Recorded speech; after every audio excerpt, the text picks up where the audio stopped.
Welcome to that 80s show, Dori. Where we're going, we don't need any roads, and thank God for that, because in Johannesburg we don't have roads. No, we don't. We have holes with bits of road around them. That is what we have in this fair city of ours, this fair city of Verona.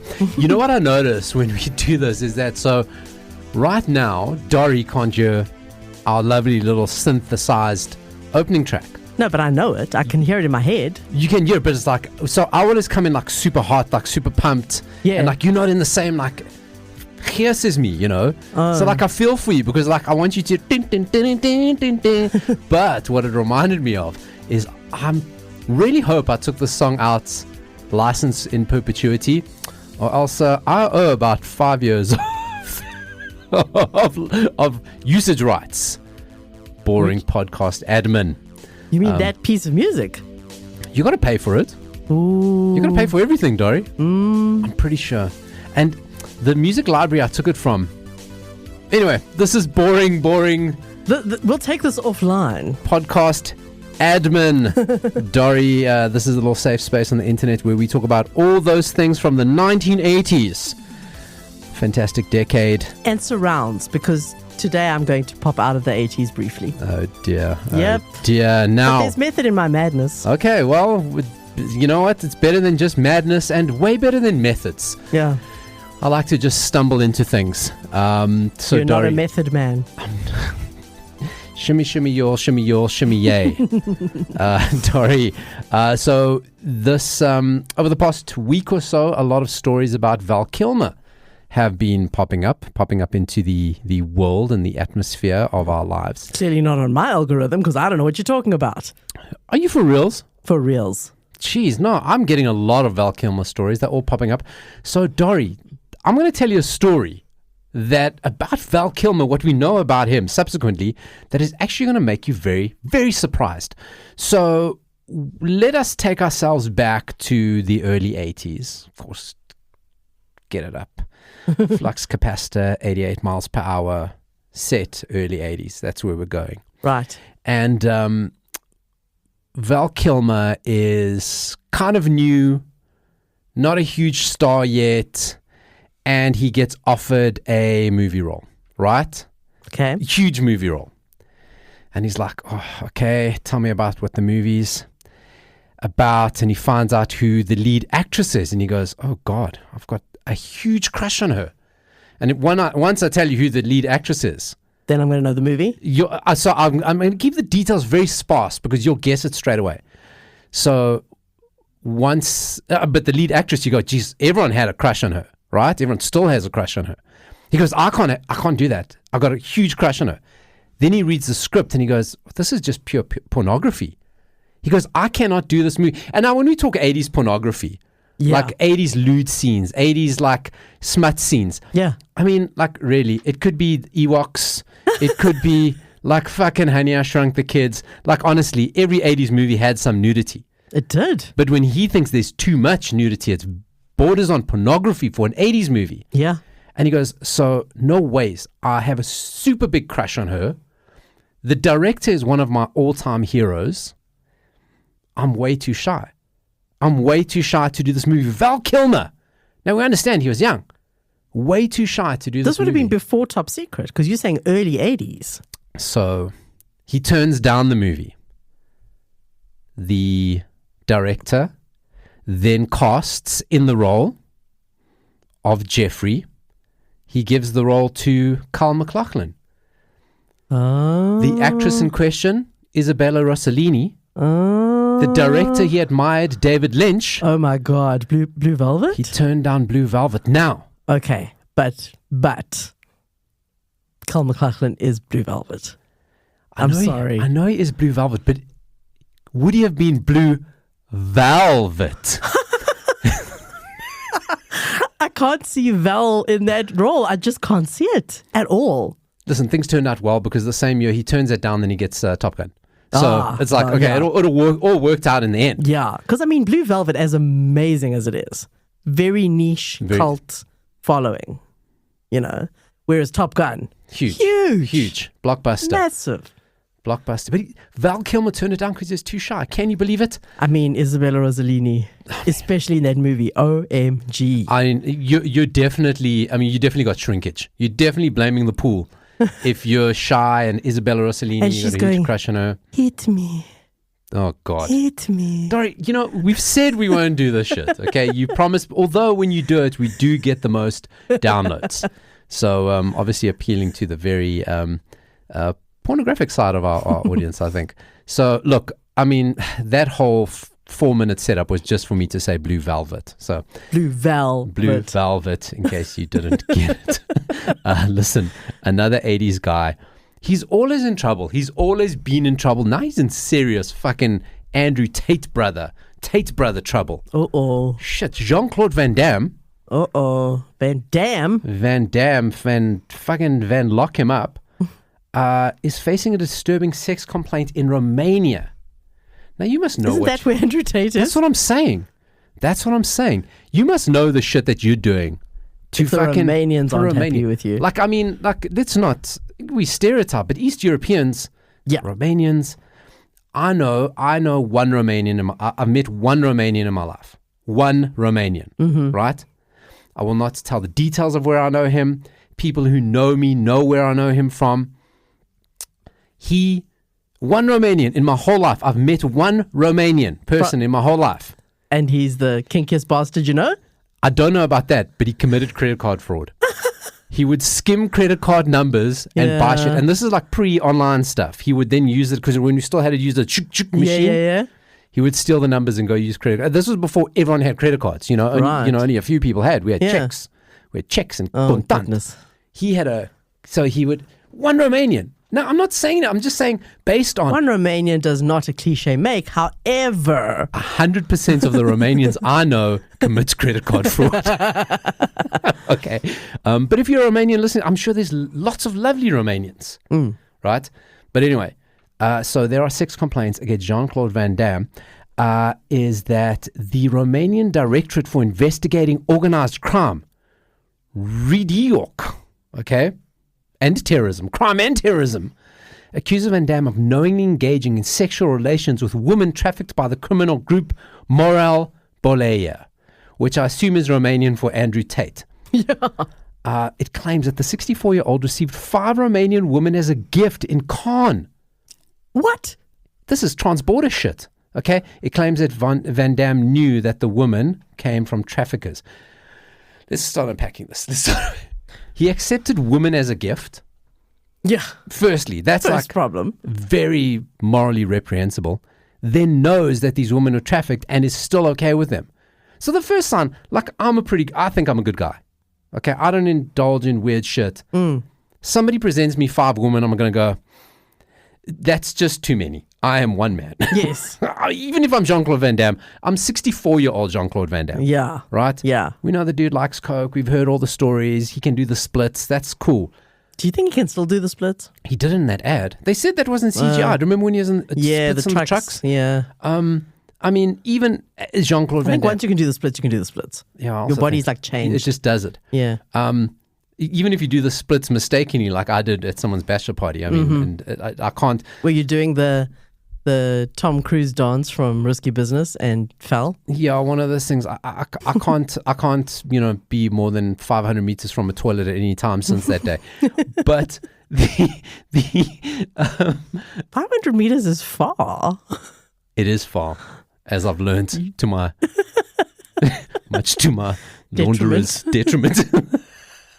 So, no, but laundering is not what's happening here. Yeah. Sex trafficking. So firstly, 5 women show up. That's too many women, firstly. Okay. Then you go, where did these women come from? Trafficked. Welcome in. Come on in to my con. I mean, unless he's saying, I'm going to help you get out of the situation that you're in. No. Also, can he not get his own woman? He's Jean-Claude Van Damme. This is what always intrigues me, is that surely it's so easy to pick up women that aren't trafficked prostitute or trafficked women. I think it's like a power, because you always hear these stories like you could honestly have anyone. So firstly, maybe you're into such depraved shit that normal people wouldn't go for Maybe it. you've had so many women in normal circumstances that you've had to escalate it. It's like a power thing. It's like I paid for you so I can do what I want. It's got to be that. This is so icky. I can't believe you're talking about this. It's making me feel icky. Anyway, an attorney for one of the women said they were in a state of vulnerability when the incident happened. Several Romanians who are currently being investigated for forming a criminal group and pimping allegedly offered Jean-Claude Van Damme 5 Romanian women photo models in Romania for him to have sexual relations with. The person who received those benefits knew their condition. It is part of a larger investigation into human trafficking and trafficking of minors. No comment from Jean-Claude Van Damme. And no, we'll keep an eye on this case. Of course, he appeared in movies such as Kickboxer, Street Fighter, and Bloodsport. No, we are not. Does he live in Romania now? People like that live in weird places. People who do that shit, they live in like tax havens. I mean, I don't know where he lived before. Yeah, actually, like Belgium is the good people in Belgium. Yeah, I can't imagine he's still living in Belgium. It seems he has a summer home in Romania, perhaps. Again, a sex home. Based on the 100% of Romanians that I know, based on the Tate tax brothers. Haven. Is it a tax haven? I don't know. I mean, based on the Tate brothers, although the Tate brothers got bust in Romania, but they were running Camgirl. They were trafficking as well because they were running like 6 cams. I don't know. And all the girls were trafficked. Oh God, it's a mess. Listen, Tourism Board of Romania, do some work. Like there's not good news about Romania at the moment. You know what I mean? Bad connotations all around, actually. Yeah, and I want to make a bad joke about Bloodsport, but I don't really think this is the time nor the place. Now, what did we talk about? Val Kilmer, rest in peace. Yes. Wouldn't go down as one of the good guys in Hollywood. No. Right? Jean-Claude Van Damme, based on that story, not good. Let's finish off with a hat trick of dastardly 80s people. Oh, dear. As I'll tell you about Chevy Chase. Oh. Why was he cancelled? I never remember why he was cancelled. He did something racist while he was on Community. So we've got a sex trafficker and a racist. Okay. Also, but old man. Does he get old man tax? I don't know. Anyway.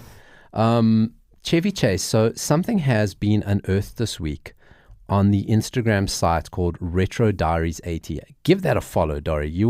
That is a rabbit hole. Retro Diaries 80? Retro Diaries 80. I'll pop this up on that 80 Show SA Facebook page. They have found a 1980s edition on eBay featuring Chevy Chase. Okay. This Playgirl, did I say Playboy or Playgirl? Playgirl. You didn't say anything. You just said 1980s edition. I'm like, of what? A 1980s edition of Playgirl, right? Ooh. Yes. Ew. Featuring Chevy Chase. No. Oh, yes. Nobody wants that. Now, on the cover, it is Chevy Chase and Jane Seymour. Okay. It's not smutty at all. Okay. If you want to see it, you can pop over to the side of the desk, but it's not a smutty centerfold at all. Right? You want to give it a bit of a description there. I mean, it looks like it could have been the cover of Living and Loving. Great shout out. Yeah. Great shout out to Living and Loving. That's exactly what it looks. Yeah. They're embracing. They're holding each other. It's just their heads. It's just their heads, lovingly. Now, at this time, Dori, they were in a movie together called Oh Heavenly Dog. Oh, I love that movie. Okay. I love that. Do you remember it? Not enough. I'm going to rewatch it and talk about it on the show in the near future. Okay, so but basically, he dies, and then he comes back as a dog. That's it. And then Benji. she is the owner of the dog, or adopts him, or whatever. And God, based on the Jean-Claude Van Damme now that I'm story, thinking about it, it's actually so dodgy. So fucking, oh my God, it's so dodgy. I mean, but I loved that movie as a kid. And was You're Benji ruining my childhood. No. Chevy Chase and Playgirl is ruining your childhood. That's the movie they were in at the moment, and I assume using Playgirl to promote that movie. Now, right. What you've just told me, the first part of it, when you do the trailer, man dies, comes back as Benji. Yes. But then you're going, it's promoted in Playgirl. What the fuck is happening when the doors are closed and she goes and gets like a little tin of, dog food? Where's the dog food going?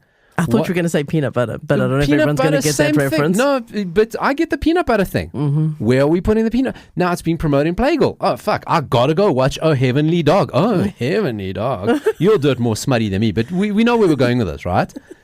I'm not even going there. So now, based on Playboy, based on PlayGirl, you're going to assume, fucking hell, Chevy Chase is in the nude here. Hey? Please no. Please tell me no. His National Lampoon is going on vacation. You know what I mean? So, what sort of sick, depraved fucking woman are you that's going to go, I want to... And Chevy Chase is a hairy guy. Chevy Chase, hairy guy. Although, that some people like that, and also that was just the thing in the 80s. Everyone was hairy in the 80s. Yeah. People are surprisingly hairless now. Surprisingly hairless. So you're buying this. You could buy it for $19, by the way, on eBay if you want to. Okay. The Instagram site Retro Diaries 80 has the link. But no nude Chevy Chase. Oh, thank God. In it. Maybe I will buy it then. It's in the middle is a porn star called Andy Abrams. Well, his name is Andy Abrams. He was a porn star, went by the name of Randy West. He was sleek as a jungle cat and just about as wild.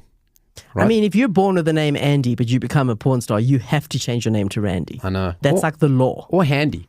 It just depends what you're into. Yeah. Depends what genre you're going into. So in this, Chevy Chase was interviewed in PlayGirl, and everybody knows we read Playboy and PlayGirl for the interviews and the articles. Absolutely. They really are good. It hasn't been found. So the only way you know what the interview says is if you buy this copy off eBay to read the interview. But what else is in this issue of PlayGirl? Some of the other headlines, like you said, imagine the layout, looks like Living and Loving. An explicit conversation with Shirley MacLaine. Why it takes more than one lover to satisfy Warren Beatty's big sis. Okay. Are they related? Yes, they are siblings. I assume they would be. Yeah. Yes. I think I knew that, but I didn't know that. As well, here's where you get the hairiness. Hairy, hunky executive men nude. Over 10 men. Men of the 80s contest. Over 10 men? What are they, 11? But I assume they're over 10. Oh, yes, I get it. It works both ways. It really works. Let's see what else is here. What every woman should know about the presidential candidates before it's too late. Still useful. Which candidates are we talking about? Well, what is this? 1980. Ronald Reagan. Facts about foreplay. Most men and women don't know, but should. When your relationship is falling apart, how to mend it. Sex. And I should have said butt stuff, but anyway, it's too late now. I'm not going to go back. But I said it there. Special nude pictorial. The rich, sexy, and powerful men of Wall Street. Jeez. This is... What a fucking edition. I implore you to actually go into this eBay link. Dori, now what has happened is I've actually just clicked right and unexpected and unprepared. I've found a lot of other covers of PlayGirl. Let's go through them. Let's go through them. This man looks surprisingly like Steve Guttenberg, but I can't tell. An exclusive interview with Ringo Starr. That's Steve Guttenberg? I don't know. That guy looks like Steve Guttenberg, but I can't be sure. The ultimate guide to where the men are.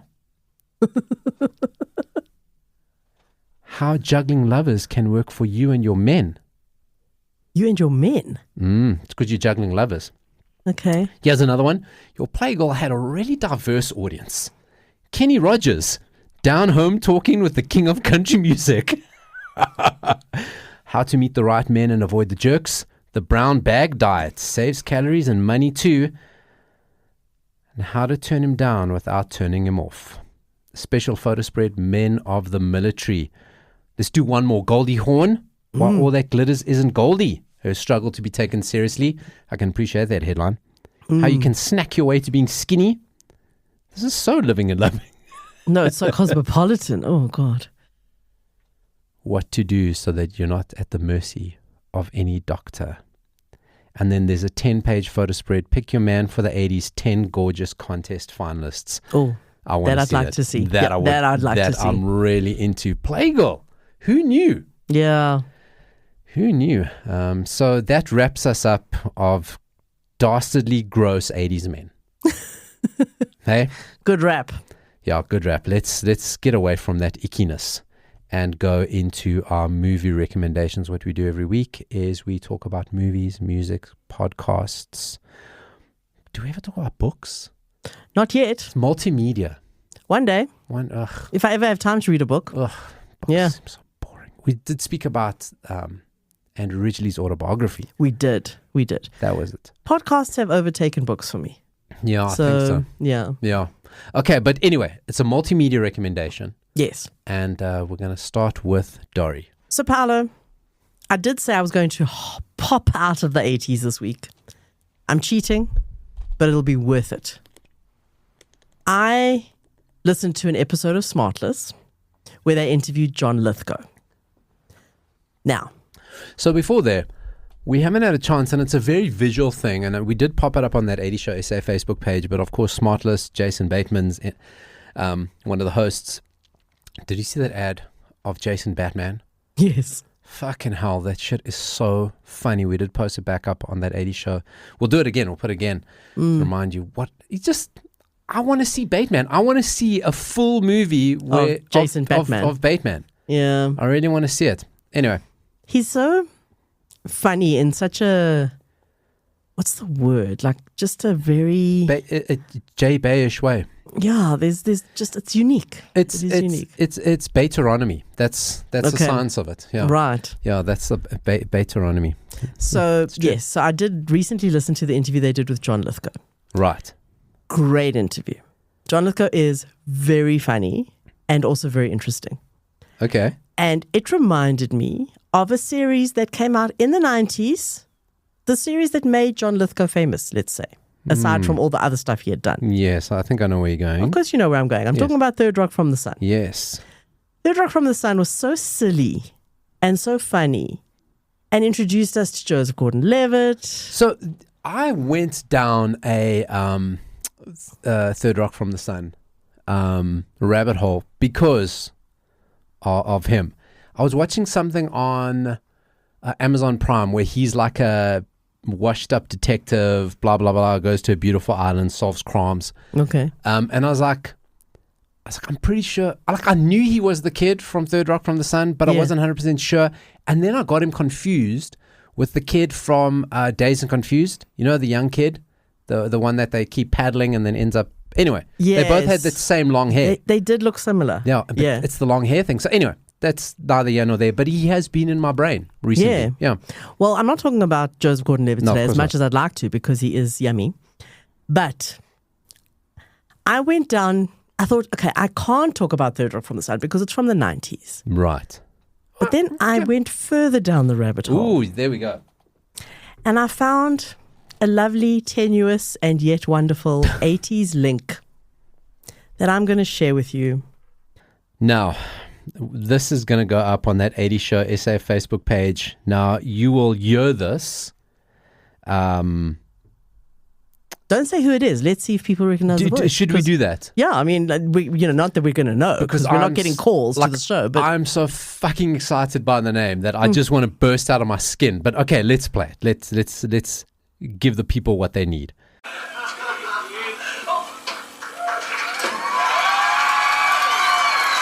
sorry I had to step out. I was in the middle of a tattoo removal. Apparently this gentleman has stopped loving his mom. Okay, now, let's see what we can do with your face. Can I see how I look with a bigger chin? Oh, Dori, can I just tell people who that was? If you don't, you have to recognize his voice. You have to recognize the voice. And filmed before a live studio audience, as soon as he appears on the screen. They go fucking ballistic, they as go you mad. would. Yeah. They go mad. David Hasselhoff in Third Rock from the Sun. Right. Playing a plastic surgeon, it seems. Exactly. Oh, God. Please tell me about this episode. Okay, I will, because I watched it last night with my kid, who has never seen Third Rock from the Sun ever, has zero context. When that scene came on, my kid was like, oh my God, who is that? No ways. He's so beautiful. No ways. Why do I know who that is, but I don't know who that is? Oh, I know. There's a guy I know. He's an old man now. That looks like his son. Right? Yeah, that's it. So I said, that is the Hoff from Knight Rider. And the response, oh my God, you look so young. Yeah. I'm like, well, this was after Knight Rider, Exactly, actually. It was the 90s. So he looked even younger in Knight Rider. But literally, like, it was just like, oh my God, he's so beautiful. Oh my God, his voice. Yes. Oh my God. Like, I mean, that is just the Discovery natural of the human Hoff. response to the Hoff. That's it. You just seeing the Hoff for the first time. Yeah. What is this specimen? It's a very funny episode. So Every episode is funny. So the That thing show with, is with like Third Rock from so the good. Sun was that so John Lithgow's character's name was Dick. Yeah. Already funny. Every episode had Dick in the title. Oh, I didn't realize that. Yes. So That's if you brilliant. look on like IMDb, you'll see that this episode, because Dick was considering getting plastic surgery. Oh wait, let me think. Guess what this episode was called? Ooh.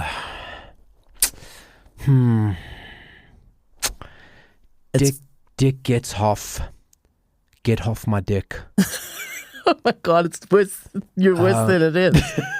You're going way further than necessary here. Dick Rider. No. Okay, what is it? The episode is called Dick and Tuck. Okay, that's pretty good. It's pretty good, right? I'm trying to find the David Hasselhoff thing. I was like, No, Dick Watch. there's no Bay Dick. David I don't know Hasselhoff. what I'm- No. Anyway. Dick and Tuck. Searching for Dick. I don't know. Yeah. Anyway, amuse yourself. Go look at all the titles of Third Rock from the Sun. Okay, that's a great little Easter egg. Didn't know Yes, that. I know. So basically, I mean, if you don't know the whole premise of Third Rock from the Sun, I'm not going into that now. But Dick decides that he needs to be better looking because he's looking at a magazine that has Harrison Ford as the world's sexiest man. He wants to be in PlayGirl. Well, obviously. Let's be honest. Obviously. Yeah, that's where we're going. But yeah, so he's looking at a magazine and it's Harrison Ford is voted the world's sexiest man. Blah, blah, blah. Ford. You have to say Harrison Ford like that. Harrison Ford. Yeah. Okay. You ever watch Bruno? Like one of those Yes. sessions when Yes. they do a prank on Harrison Ford and he goes, Harrison Ford. remember that. Yeah, anyway. And so he decides he needs to, because if you remember in Third Rock from the Sun, he's dating a woman named Mary, played by Jane Curtin. Yes. And she's obviously going, oh, Harrison Ford. Yeah. And he said, well, obviously you think he's beautiful and I'm not. Mary found out quite early that they're aliens. I can't actually remember. Because she did eventually know, but for the longest time she had no idea. Yeah, I don't remember. I need to rewatch that yeah. whole show, I think. What was the name of the guy who because there were 4 aliens. Yes. And then they came through as, were they sibling sons? I can't remember They what the were family somehow dynamic. all related. There It was was like uncle their story, and yeah. brother and sister. And he used to walk around with the little squinty eyes. The squinty eye guy. So Yeah. there's a very funny scene in this episode with him, with David Hasselhoff, actually. Oh, fantastic. I'll try to find the clip for that. But basically, so that's his name. His real name is French Stewart. Yes. I cannot for the life of me right now remember his name in the show, but he was the uncle. Yeah. So they all go to the plastic surgeon's office together because Dick's decided he wants to get some work done. So they all go together because this is like a family thing. I don't know. David Hasselhoff comes in. Dick's like, okay, what can you do? And then David Hasselhoff sees French Stewart and goes, oh my God, this man is perfect. And for the rest of the episode, French Stewart is just acting like he is the best looking guy on earth. Unbearable. He's unbearable. Yeah. It's so funny. It's really, really funny. Listen, if the Hoff tells you that you're beautiful, I mean, I'm taking Yeah. it all day long. And I have to say, I mean, the Hoff isn't in it a lot. There's 2 scenes. Doesn't he? He is so funny. Highlight of the show. Like, So that's funny. why people remember No, it. honestly, so funny. Where at one point he says something like, because Dick's having second thoughts, he's not sure. And the Hoff's like, plastic surgery's changed my life. And Dick looks at him and goes, whoa, you've had work done? And he's like, no, of course not. Look at me. It's like, I managed to buy a yacht. Oh, the It's Hoff. so funny.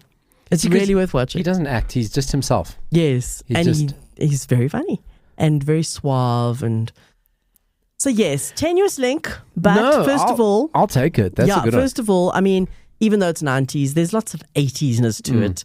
Also, I don't know if you remember, the sister played by Kristen one. Yes, something like it. It's not Kristen Stewart, but not yes. Kristen Stewart. Anyway, she's dating a guy who is played by the guy who plays Newman on Seinfeld. Right. Yes. Wayne Knight. Wayne Knight, that's his name. Thank Yeah. you. My brain. Yes.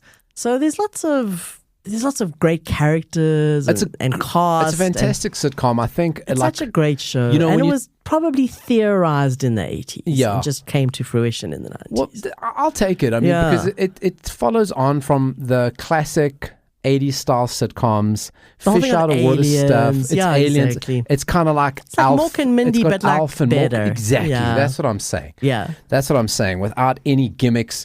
But the Hoff. The Hoff. And I mean, 90s Hoff. I was so excited when I found this episode. I almost couldn't wait to tell you. I get angry with Third Rock from the Sun because there's 30 Rock as well. And I'm kind of like, why would you name two things so similar? Well, Third Rock came first. Yes, I know. But why would 30 Rock do it? But I know 30 Rock that's an the actual address. Yeah. Yeah. So anyway, the whole thing irritates me, and now I'm angry about very silly thing, but then I remember the Hoff. And then I'm very happy about it. Be happy. Thing. The Hoff makes you happy. Also, I'm hoping your movie's going to calm you down because it's going to be silly, right? Hoff happiness. My movie is ridiculously silly, Dori. Yay! So stupid. Because it's actually a movie that fulfills one of my dreams of working in a brewery. Okay. Okay, so Rick Moranis. Yeah. Right? We've done a lot of Rick Moranis movies, Spaceballs. Yes. Of course. I hear that they're so determined that they won't make the new Spaceballs unless Rick Moranis agrees. And he's retired. He's like, he doesn't act anymore. Mm-hmm. They couldn't even get him back for Ghostbusters. Yeah. You know? But we've done Honey, I Shrunk the Kids. We've done Ghostbusters. Love Rick Moranis. Rick Moranis didn't just appear. You know, obviously he started out in Canada. He was on some sort of like Saturday Night Live style sketch show. And they invented these characters in the sketch show called Bob and Doug McKenzie, right? Okay. And you'd never know them, but they were these stereotypical Canadian type guys, and very polite, but they were like real Canadian stereotypes. Totally worked for the show. Did they have the fluffy hat? They with the totally ear had the flaps? fluffy hat. They had the flannel shirts. They were super Canadian. Even the way they talk is like that stereotypical way. It just worked in Canada. They were huge. That was his breakout. So Right. there was a sketch show, and he was the real breakout of it. And sometimes with sketch shows, they go, well, let's make a movie about two of the characters. And it usually stinks because they're funny in 5-minute segments, cannot carry an hour-and-a-half movie, as we saw in so many SNL alum movies, but kind of some worked, some didn't. This one did work and is one of the favorite, like it's a all-time classic coming out of Canada. Have we ever done a Canadian movie? Probably. I mean, we must have. We've probably done it. Oh, fuck, Dori. You got to listen to how stupid this movie is. Okay. Okay. Rick Moranis and Dave Thomas, they play characters Bob and Doug McKenzie, they're brothers.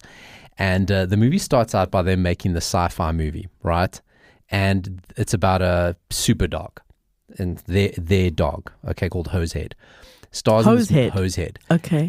I think it's a Canadian joke thing, right? All right. So they get a whole bunch of people to come watch this movie and people in the theater, and then this movie is like shit. It's like a fake movie. And people like start protesting and going crazy in the movie, and they run away from people before like they can get beaten up. And as they're like running out, they go, geez, that we got away with that. That was a shit movie. Thank God we don't have to refund movie. They did something to make sure that they didn't have to refund. I want to say they released bees, but I actually can't remember that part. Anyway. Okay. And they find these two kids crying on the sidewalk, and these kids are like, no, that was our pocket money and we wasted on this shit movie. So they feel bad. Oh. And they give the kids their beer drinking money. They're going to take this money to go drinking. Right. So now they don't have money for beer. They've just pulled off the scam. They had to give the money to the kids. They don't have money for beer. So they come up with another scheme. They put a mouse in a beer bottle and then go back to the store and say, look, we found a mouse in our beer bottle. We want our beer back. Yeah. Bottle store owner says, fuck you guys, go to the brewery. Yeah. And go tell them that you found the mouse. That's not my problem. Yeah.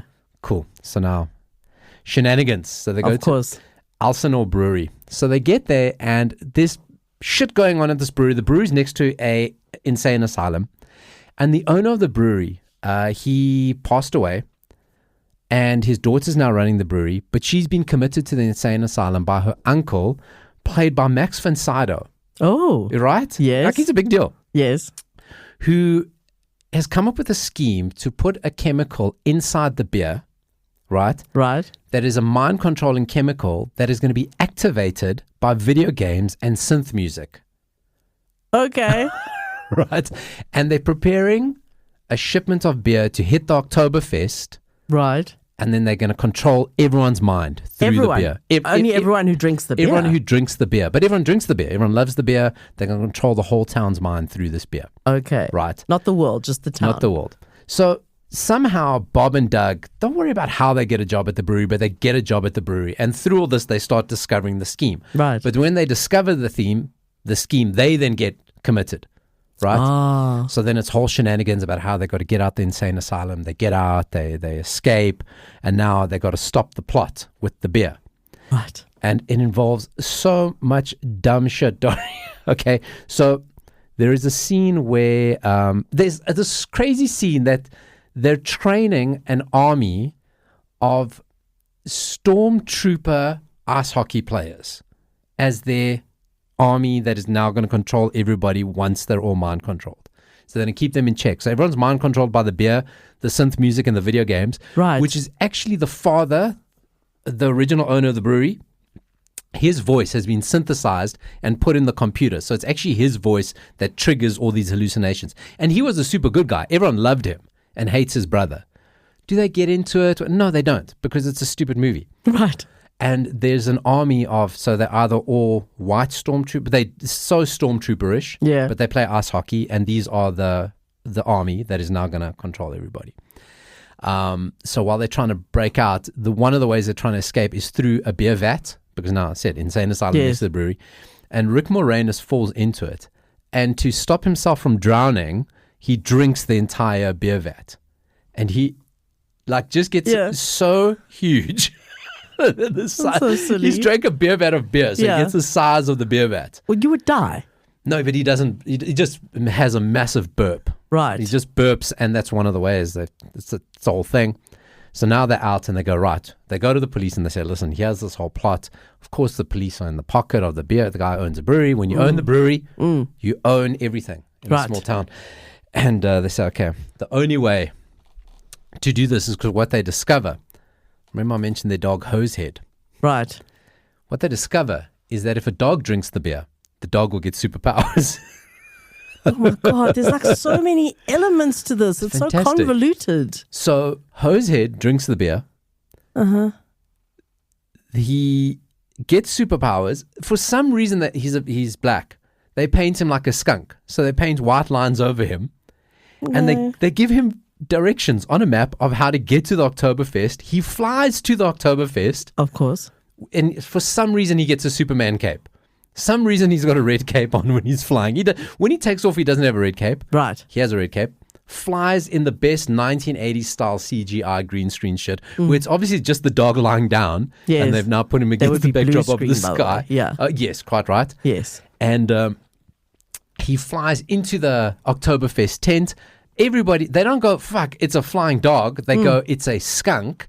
They all run away, drop their beers, giving enough time for the good cops to get in and arrest the baddie. What is this movie called? It is called, I didn't even tell you the name. No. Strange Brew. I don't think I've ever even heard of it. It is like an absolute piece of forgotten and lost cinema. Did you watch it on Plex? It's on YouTube. I didn't find it on Plex, but anything, I assume it's just somewhere. But it's on YouTube. The entire movie is on YouTube, which, as we know, that the people who own the movie have gone, you know what? Let the people watch. Let the boy watch. We are never making money off this. Rather let people see it out of being stoned. Sounds like a real stoner or drunk kind of watch. Do you know, I think what you must remember is that Rick Moranis, you actually forget how good he was. He is such a good comedic actor. Like he's phenomenal. It's almost like, in a lot of ways, I'm glad he retired so he couldn't become shit and make bad decisions. Yeah. Because all his movies are fantastic. Even if he was just doing a cameo, he was so good. Yeah. You actually forget how good he was. Because you think about it, all the guys from that kind of era, Chevy Chase, Bill Murray has had his moments. Michael Keaton, Dan Aykroyd. They've all been up and downs. Rick Moranis was just up all the time. It's a super funny movie. It's really super silly. The Canadian thing will get on your nerves. it's just a bit too much. That it's like it's too overplayed. Yeah. And I think even Canadians who must have loved it then went, okay, fuck, we're not those people anymore. Kind of like Leon Schuster here. Yes. It's like you can take it like in a short clip, but like a whole movie. I don't want to be watching Zulu on my stoop, Mr. Bones. Like that shit's too much. So I imagine it's the same thing. But Hosehead drinks beer. And listen, I gotta be honest, what was it about the 80s that we found it hilarious, dogs drinking alcohol? Yeah, I don't think that's it was in a lot of stuff. Don't fucking give your dog alcohol. What? Was that a thing? This does not sound familiar to me. I saw it in a lot of things, dogs drinking alcohol. They just thought it was terrible. Funny. It is terrible. It's fucking, because that would have definitely made people do it in real life. 80s dogs were stronger. Our pets are very soft now. Gen X dogs, eh? Gen X dogs. My dog, we have to keep a humidifier in the room he sleeps in. Gen Z dog. I mean, what are we doing here? Okay. 80s dogs were tougher. Don't at me. Like now, they got these lovely little collars. We put the 80s dogs had chains around their necks. Chains. You know what I mean? Yeah. 80s dogs were tougher. They were there to bite people. So that is my movie, Strange Brew. Strange Brew. And when I watch movies, like, fuck, I want to work in a brewery. Really? I think if you worked in a brewery, you would stop loving beer. No, so I know a guy he is a brewmaster. Studied brewmastery. He lives in London, works in a brewery, loves beer. But I think so. Like, I work in radio. Yeah. I get to a point where I go, I can't listen to it. You're actually right. Yeah. Because I'm like, shit, I could make this better in my sleep. Yeah. So imagine you're drinking, gross, like imagine drinking a Castle Light. Yeah. And you're a brewmaster. Yeah. Like, that'll make you very angry. And also, you've seen the process that it's gone through, which may or may not be appetizing. Oh no, have you been to like any of those breweries where like they have a restaurant in the brewery and that? Yes. Yeah, that shit is sanitized. That shit is clean. Yeah. That shit is very clean. Anyway, Strange Brew, Rick Moranis, Flying Dogs. What's not to like? Good one. I was meant to play you the trailer there, which will kind of give you the whole movie. But anyway, we'll pop up the movie, That 80s Show essay, on Facebook. You'd probably be turned off because you can hear the weird little accents. We're going to Wham Corner now. Oh, yay. We're going to probably, what would you say would be the most infamous corner of the Wham universe? Sure. Not a different corner. Not a different. This was a different corner, a very different corner, a corner we knew George Michael was going to, but we didn't really know he was going to. We're looking for the most infamous corner. Infamous corner. One of his dodgy arrests? Well, the dodgiest arrest, right? The outside. The outside. The bathroom where he got busted. I mean, technically cruising. George Michael corner, not Wham corner. But the Wham universe. Okay. It's the extended cinematic universe. All right. The most famous corner, Club Tropicana. Oh. Every corner. You know what? I don't think Club Tropicana has corners. I think all the buildings were round. And the drinks were free. In that kind of Mediterranean thing. I think they had a round pool. I don't think there's corners at Club Tropicana. No, it was all free and open. Yeah, you just like, because it's organic. One of those places. Yeah, exactly. Because like you, if you're drunk, you can just like lean against the walls and it just takes you to your room. Yeah. It's all designed like that. And Tony Pike, see, because you don't pitch up with some free drinks for you. You don't want a corner because Tony Pike's hiding in it. At least if it's round, you can fucking with see his weapon of mass destruction. Handkerchief, exactly. His national lampoon. So no, the most infamous corner in the Wham universe, the bathroom. Yeah. Where George Michael was arrested. Dori, did you know it is a tourist attraction? No. Legit, it is a tourist attraction. I found out about this is that tour buses stop at the public park. Wow. It's like on the tour. It's on a Hollywood tour that you can go past the park and to the bathroom where George Michael was arrested. I'm seeing photos in this article that I've never seen before. Dori, I think you have to come see them, of George Michael outside the bathroom. I don't know these photos existed. These are photos of the day, on the day, George Michael just casually wearing a cap. That is so fucking George Michael. Okay. But he's wearing a normal green t-shirt, little shorts. Is he wearing flippy floppies? No, he's wearing some Nike sneakers, climbing over the banister. Those are weird. I didn't know these photos existed. But anyway, the bathroom is being demolished. Oh, no. Yes. And it's being renovated. I mean, it does look a bit dodge. Fuck, Dori, it's a park bathroom. I don't care if it's in LA. That's what I'm saying. I can't believe it was part of the tour. It's part. What Like, would imagine that you get off the tour bus and there's like some homeless person Dori, in the bathroom. Dori, let's be honest here. I did not know that this was a tour. Yeah. But if you're going to go to LA, you're going to do some research. What can I go do in LA? What's weird stuff? This is going to pop up and you're going to go, fucking hell, I want to go see the George Michael bathroom. we would definitely go and do that. Tell me you wouldn't go to it. Of course I'd go and do it. I mean, which stall was he busting? That's what I want to go take a poo in there. I want to go take a poo in the toilet. Don't you? Be honest. Okay. Okay. I pooed in George Michael's toilet. But it's a guy's bathroom, so I don't know if I'd even be able to. Oh, Dori, it's a park bathroom. There's no rules. Okay. Have you been to park bathrooms? Once in a while, not very often. There are no rules and there's fucking free-for-all, even in LA. But anyway, it's being demolished. They're renovating it. So now what? Like it has to be taken off the tour? I mean, because it's not the same thing. Do you want to come see some other photos of it? Like what it looked like back in its 90s heyday? Look at that. That is such a 90s bathroom with the shiny doors. Look at that. That's the stall. That's the stall where I'd poo in. Yeah. So it is being demolished, a part of Wham history. No longer there's exists. only one stall, so you know exactly which one to use. That's the one, exactly. Yeah. Exactly. So that's gone, another part of George Michael taken away from us. You know, first they went after his bushes. Mm-hmm. You know, now they're going after his toilets. Mm-hmm. Well, leave the man alone. Okay? And there goes, up until now, it was a huge place on my wish list to go visit. Yes. And now it's gone. Aww. So for 5 minutes, the place I really wanted to visit most in the world has disappeared. That you only found out about 5 minutes ago. Yeah, I know. And for 5 minutes, it was a dream. It was my mecca.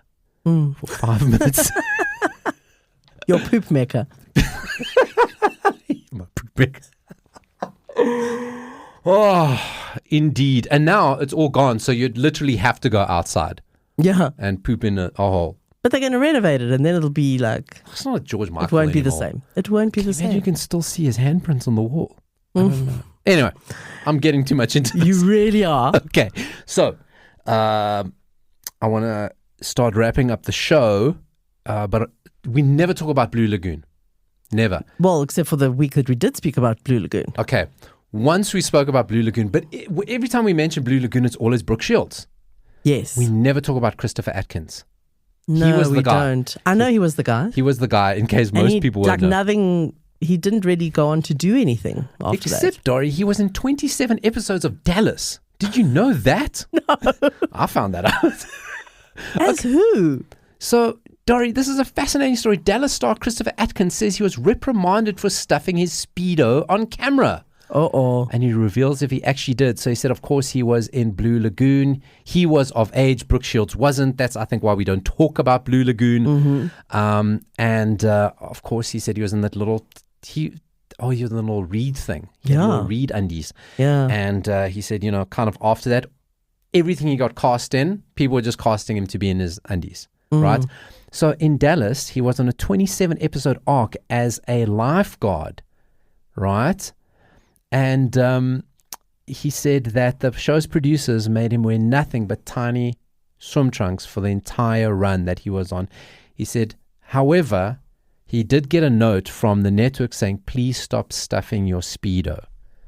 Okay. I mean, now, did they know for sure he Dori, was? Pop over. This will be on that 80 Show SA Facebook page. Go look in the show notes right now. Look at the photo. Tell me if you think he's stuffing his Speedo. Little blue Speedo there. Hard to tell. Very prominent. It really is hard to tell. His little lampoon there. It's very difficult to tell what's going on. It could be either. Now imagine he's a lifeguard. Not all the pools are heated. Even in Dallas, I imagine he's a lifeguard at an exclusive country club. Would it be heated? I don't know. There's shrinkage at play. So imagine there's shrinkage, right? Maybe he felt the need to, make up for it. Yeah, you know what I mean. I never watched all of Dallas, and I definitely don't remember this. I wouldn't. We know about Dallas. I didn't watch Dallas. Now, Dori, I know you're wondering, did he stuff his Speedos? Did he ever admit to it? So asked whether he is enhancing his package. Hell no. But that's a very nice backhanded compliment, I would think, from the network. Because that's true. People go, That's pretty well. Stop stuffing it. I'm not stuffing. It's all me, baby. It's all me. You know what I mean? It's a return to the Blue Lagoon, if you know what I mean. I forgot that he had already gone full frontal in the Blue Lagoon. Yeah. Yeah. But he says he wasn't freaked out by it. He's only 18 years old. It was his first thing he did. He didn't give a shit. I'm going to have to go back and watch that to see if I can figure out the stuffing thing. Do you know what I'm noticing now on a lot of TV shows? A lot of prosthetic penises in everything I'm watching these days. White Lotus had one. I watched a movie. Still behind on White Lotus. White Lotus is behind on White Lotus. Don't worry about it. How do you know it's prosthetic? I mean, is it like obvious? Because it is obvious, Dori. Because I mean, obviously, it has got to be. You got to see it on camera, right? So they've got to be like ridiculously like shapen, and they're. I'm a guy. There are weird shaped penises out there. There are. These things are perfect. You're going to tell me that on top of being an actor, you have a perfect penis? I mean, some people are blessed. Maybe you're going to David Hasselhoff, the penis surgeon. Yes. You know, that's really why he can buy a yacht and he's perfecting your chrum. But I can't say for sure. Anyway, that's not the moral of the story. Yo, we get sidetracked there. Holy moly. The moral of the story is I fucking don't know. Oh, God, Dori, it has been a ridiculous show. We've heard about a lot of ridiculous stuff. It's been a very penis-heavy show. And a heavy penis as well, if that is the cross that you need to bear. It was never intentional to go that way. But we just go where the 80s takes us. Yes. You know, we just follow. And I think that's how a lot of people got into shit in the 80s. They just went where the 80s took them. Yes. They just followed. And next thing they know, they're getting arrested for having 5 Romanian prostitutes in the Cannes hotel room. Right. But before we go, I want to play a quick little game of 2 80s truths and a lie. Excellent. I'm reviving this now. It says what it does on the can. I've got 3 facts for you. 2 are true, 1 is a lie. They're all fucking ridiculous. Can you spot which one is true and which is a lie? First one, Gremlins. Now, we assume the first time we heard Gremlins was made up for the movie Gremlins. Right. It was actually a term from 1943, and the first time the phrase gremlins was used was in a Bugs Bunny cartoon in the 1940s. Was the first time ever the word gremlin was used. In what context? In media. There was a gremlin. Okay. It was a little creature. Okay. Sounds plausible. Right. The next one, there is a hidden Huxtable Cosby show. The Hidden Huxtable. So there's a Cosby Show episode where Cliff Huxtable travels back to the 1800s after an MRI machine malfunctions. The episode's titled Doctor of Time was filmed, was supposed to be a really big episode, but was never released because they realized their timeline was wrong and he cured polio way too early. And then number 3, Madonna was once the drummer for a punk band called The Breakfast Club. You. So 2 are true, 1 is a lie. I think the Gremlins thing's true. The Gremlins, Dori, is indeed true. Yeah. So actually, if world pilots in World War I used the term gremlin, but it was only in this Bugs Bunny cartoon that they actually took that phrase and turned it into a creature. Yeah. Because gremlin was just a problem. No, I was pretty sure that it wasn't first used for the movie in the 80s. Yeah. So that's true. Now, was there hidden? The other 2 are tricky, eh? Or was Madonna a drummer in a band called The Breakfast Club? I'm going to go with Madonna being the lie because the other one's so ridiculous it has to be true. So, Dori, the hidden Huxtable is the lie. Oh. There was a band called The Breakfast Club. Their biggest single was Right on Track in 1987. But when they started out, Madonna was their drummer. I didn't know she was a drummer. How crazy is that? Neither did I. There's a Wikipedia page here and everything. And when there was a new wave synth pop band, and the group was formed in New York in 1979, went through several lineups, and one of them included Madonna, who was a drummer. And a band called The Breakfast Club. Amazing. How ridiculous is that? Insane. I can't believe that that's true. That's why we play this game called 2 80s Truths and a Lie. We cannot believe that it is true, Dori. This has been That 80 Show. Everything we spoke about on the show can be found That 80 Show SA on Facebook, or you can just look in the show notes. Don't look too long at Stuffed Speedos. Show title. Look away. Look away. Really?